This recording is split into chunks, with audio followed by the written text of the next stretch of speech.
Hey guys, this is Dheer Shah here again from Newcastle, Australia, and I hope everyone is doing good and great in their life. So finally got time from my other job because it is weekend and specifically Friday evening. So I was so excited to shoot another video because I was getting so much love from you guys. So today's topic gonna be scholarships in University of Newcastle, how you can actually apply for it, and what is the procedure or criteria of University of Newcastle or other universities that they give scholarship to most of the international students. And the other thing I wanted to say, if I'm talking in English, please do guys let me know you should talk in Hindi, or if you guys prefer any other language. But I actually wanted to motivate you guys, right? That you guys coming to Australia and you guys wanted to grow yourself as much as you can. So I wanted to kind of set an example, not set an example, but I want to give you some sort of instinct and ideas, or maybe what do you say, kind of a little bit of inspiration which can help you to start adapting Australian culture as soon as possible, which eventually gonna help you a lot in further future, right? So do let me know, Hindi or English. I'll actually mix both of them.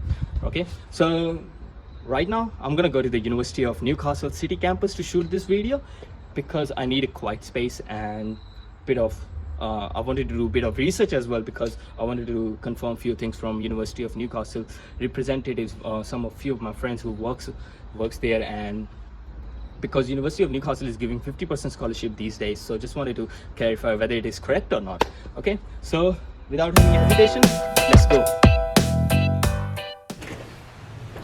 Okay तो चलिए शुरू करते हैं. सो सबसे पहले मैं आपको information देता हूँ ये स्कॉलरशिप का नाम क्या है जो यूनिवर्सिटी ऑफ न्यूकासल ऑफर कर रही है.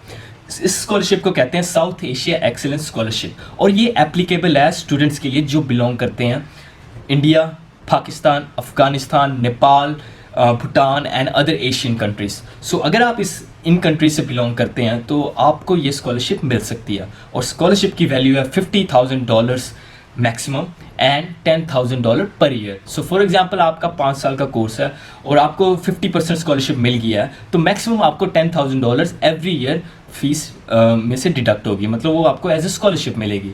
तो आप मोस्ट प्रोबेबली जो भी इंटरनेशनल स्टूडेंट इन्हीं एशियन कंट्रीज से आएंगे और उनको ये स्कॉलरशिप हमेशा मिलेगी, राइट. सो हर यूनिवर्सिटी जो न्यूकासल में नहीं, मेरे कहने का मतलब ऑस्ट्रेलिया में है, इस तरह की स्कॉलरशिप्स देता रहता है इंटरनेशनल स्टूडेंट्स को. क्यों? क्योंकि इनका बिजनेस इंटरनेशनल स्टूडेंट्स से बनता है. अगर मेरे एक कोर्स की फ़ीस है $5,000 तो डोमेस्टिक स्टूडेंट्स की फ़ीस है $1,000. सो हम 5 टाइम्स मोर फीस पे कर रहे हैं. तो यूनिवर्सिटी को बहुत बेनिफिट होता है, बिकॉज यूनिवर्सिटी हर बच्चे को स्कॉलरशिप नहीं देगा, सिर्फ उसी को देगा जो उनके रिक्वायरमेंट्स मीट करेगा, राइट. सो बाकी स्टूडेंट्स से वो पैसे उनको काफ़ी अर्न हो जाएंगे. सो अब हम बात करते हैं रिक्वायरमेंट्स क्या है कि आप इस स्कॉलरशिप के लिए एप्लीकेबल हैं. सबसे पहले आपके एटलीस्ट 85% अबव आने चाहिए जो भी कंट्री में आप कर रहे हो, आप इन 12th स्टैंडर्ड, राइट. मास्टर्स का मुझे नहीं पता, बट उनका भी CGPA कुछ अच्छा ही होना चाहिए, अराउंड 7 तक तो होना चाहिए, मतलब डिस्टिंक्शन तक होना चाहिए. तो अगर आपके मतलब अबव 85% हो, और अगर आपके मोर देन 95% है, और आइल्स में बैंड जितने भी आपको चाहिए होते हैं, for example in if you doing bachelors में आपको चाहिए 6.5 ईच, और अगर आपके वो बैंड्स आ गए हैं और आप आपके हाई स्कूल में भी अच्छे मार्क्स हैं और आप अपनी वीज़ा की फ़ीस भी भर सकते हो, तो आप इस स्कॉलरशिप के लिए एप्लीकेबल हो. और कोई ऐसी कुछ खास रिक्वायरमेंट है नहीं, बट वो यूनिवर्सिटी की सब रिक्वायरमेंट्स है, वो भी मैं आपको बताता हूँ. सो मैं जहाँ तक मुझे पता है जितने भी स्टूडेंट्स आएंगे इन्हीं एशियन कंट्रीज से आएंगे और हाई स्कूल करने के बाद आएंगे. तो आपके अगर 85% से अबव हैं और बैंड रिक्वायरमेंट्स पूरे हैं, मास्टर्स के लिए 7 ईच हैं शायद, तो आपको ये स्कॉलरशिप मिलेगी. और मैं श्योरिटी तो नहीं दे सकता 50% मिलेगी, बट इतनी श्योरिटी दे सकता हूँ अगर आप रिक्वायरमेंट्स मीट कर रहे हो तो आपको 25% तो एटलीस्ट मिलेगी. सो जो कि बहुत होती है, एटलीस्ट कुछ तो दे रहा है यूनिवर्सिटी, है ना. सो देखा जाए ये थी थोड़ी सी रिक्वायरमेंट्स, जो मेन रिक्वायरमेंट्स हैं, मतलब आपके ग्रेड्स वगैरह अच्छे होने चाहिए. सब रिक्वायरमेंट्स ये हैं कि आपको कोई हायर लेवल एजुकेशन करनी पड़ेगी यूनिवर्सिटी से. For example bachelors of engineering, bachelors of IT, bachelors of commerce, मतलब बैचलर्स डिग्री और मास्टर्स डिग्री. ऐसा नहीं हो सकता कि आप डिप्लोमा करो और कोई ट्रेड कोर्स करो जो कि 1-2 साल के लिए है और आपको स्कॉलरशिप मिल जाइए. नहीं, ये इससे नहीं बनेगी, क्योंकि आपको यूनिवर्सिटी को एक्चुअली दिखाना पड़ेगा कि आप कितने डेडिकेटेड हो और आप पढ़ना चाहते हो, तो तभी आप कोई बड़ी डिग्री करोगे ना, हायर डिग्री करोगे लाइक बैचलर्स, मास्टर्स और PhDs। तो ऐसे ट्रेड कोर्सेज में यूनिवर्सिटी ये स्कॉलरशिप नहीं देता स्टूडेंट्स को। और दूसरी रिक्वायरमेंट क्या है, कई स्टूडेंट्स के बैंड्स पूरे नहीं होते, तो यूनिवर्सिटी क्या करता है, एलिकोस कोर्स लगा देता है।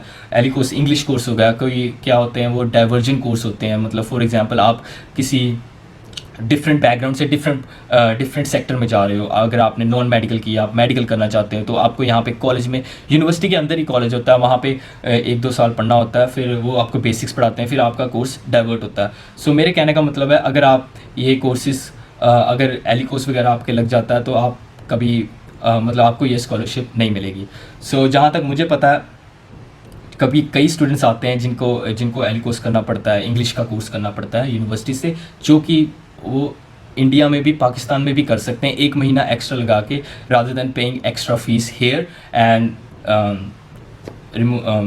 not getting the scholarship from the university, which gonna be really expensive for you guys.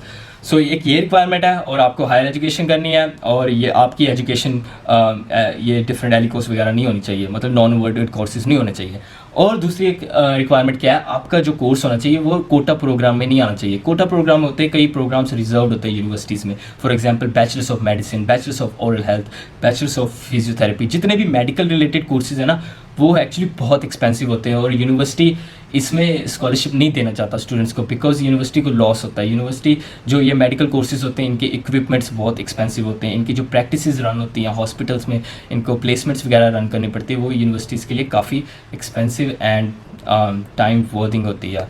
तो इसलिए यूनिवर्सिटी इन कोर्सेज में स्कॉलरशिप नहीं देगा अगर आप मेडिसिन वगैरह करने आ रहे हो, राइट। तो अगर bachelors of commerce, IT, engineering and other sort of degrees करोगे ना, जहाँ मास्टर्स भी करोगे, आपको स्कॉलरशिप मिलेगी एटलीस्ट मैक्सिमम 50%, और एटलीस्ट 25% तो मिलेगी अगर आप ये सारे रिक्वायरमेंट्स मीट करते हो।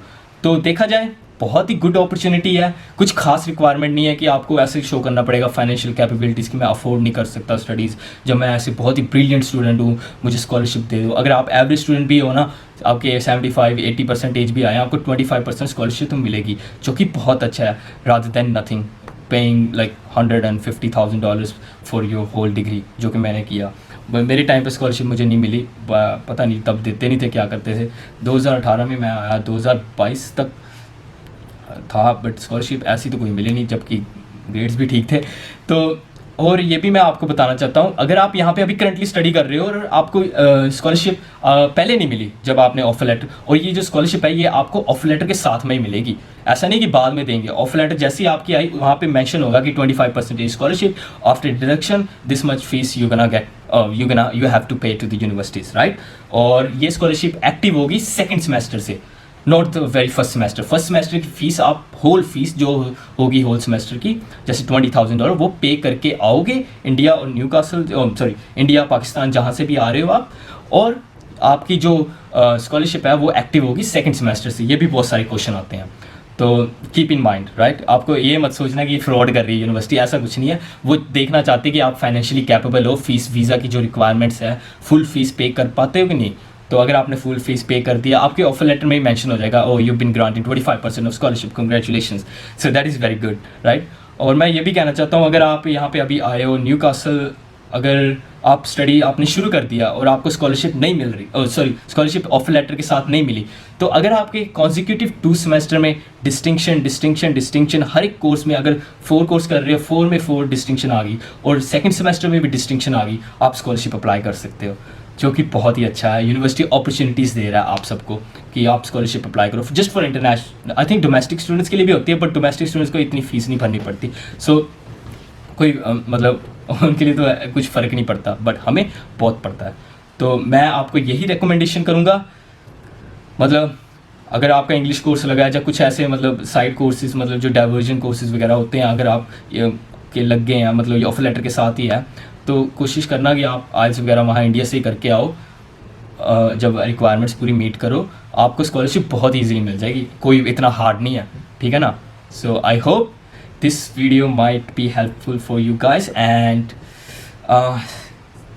मैंने पूरी कोशिश की थोड़ी सी इन्फॉर्मेशन देने की आपको, और I will try my best, and I hope you would have liked my video. Thank you and see you next time somewhere, I don't know when. Bye.